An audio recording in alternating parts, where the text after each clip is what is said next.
কতটা সফট হয়েছে দেখতেই পাচ্ছেন, আর ভেতর থেকে যেমন টেন্ডার তেমনই জুসি। আর রান্নার সময় সমস্ত ঘর জুড়ে যে সুঘ্রাণটা ছড়াবে তাতেই মনে হবে এক্ষুনি ভাত নিয়ে বসে পড়ি।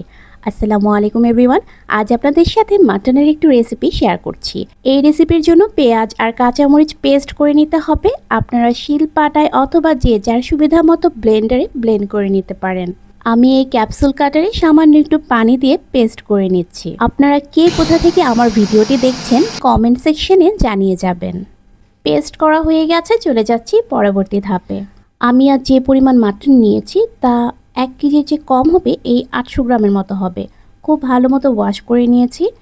তারপর তাতে 1 চা চামচের মতো ধনে গুঁড়া, 1 চা চামচ ভাজা জিরা গুঁড়া, স্বাদ অনুযায়ী লবণ আর 1.5 টেবিল চামচ, এই কি 2 টেবিল চামচের চেয়ে কিছুটা কম আদা রসুন পেস্ট দিয়েছি। আর শুরুতে যে পেঁয়াজ আর কাঁচামরিচের পেস্টটা করেছিলাম তার সম্পূর্ণটুকুই দিয়ে দিলাম। আজকের রান্নাটা আমি সরিষার তেল দিয়ে করব, তাই সরিষার তেল দিয়ে দিলাম। আপনারা অন্য যে কোনো কুকিং অয়েল দিতে পারেন। কিছু গোটা মশলা যাবে, 3 টুকরো দারুচিনি, 4-5টা এলাচ, একটা বড় এলাচও দিয়েছি, আর একটা তেজপাতাকে আমি 3 টুকরো করে দিয়েছি। 8-10টা কালো গোলমরিচ আর 3টা লবঙ্গ দিয়েছি। ক্লিপটা স্কিপ হয়ে গেছে। ভিডিও করার সময় পজ অ্যান্ড প্লের একটু অসতর্কতাজনিত কারণে এই ক্লিপগুলো স্কিপ হয়েছে। যাই হোক, এখন মাংসগুলো খুব ভালো মতো মেখে নিচ্ছি। মাখানো হয়ে গেলে ম্যারিনেশনের জন্য কিছুক্ষণ রাখতে পারেন। চুলায় বসিয়ে দিয়েছিলাম। এটা হচ্ছে প্রায় 20 মিনিট পরের অবস্থা। একেবারে লো হিটে আমি 20 মিনিট রান্না করে নিয়েছি, মাঝে 2 বার নেড়ে দিয়েছিলাম। এখন ঝোলের জন্য পানি অ্যাড করতে হবে, তবে আমি পানি দিচ্ছি না, আমি দিব গরম দুধ। এখানে প্রায় 250 মিলির মতো দুধ আছে। দুধটা দিয়েই রান্নাটা হবে, আর চুলার হিটটা এখনও লোতেই আছে। একটু ভালো মতো নেড়ে মিশিয়ে নিচ্ছি।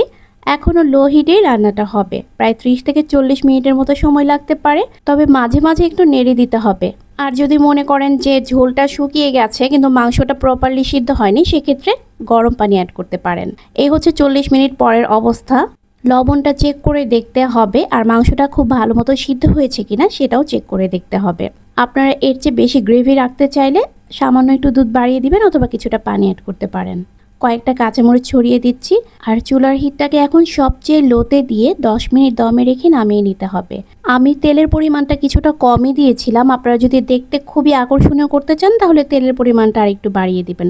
আর এমনিতেও পেঁয়াজ বাটা আর দুধের তরকারিতে তেলটা একটু কমই ভাসে। আপনারা যদি সরিষার তেল ছাড়া অন্য তেল দিয়ে রান্না করেন, সেক্ষেত্রে নামানোর আগে কিছুটা ঘি ছড়িয়ে দিবেন, এতে করে টেস্টটা ভালো আসবে। দেখতেই পাচ্ছেন মাংসটা কত সুন্দর সুসিদ্ধ হয়েছে।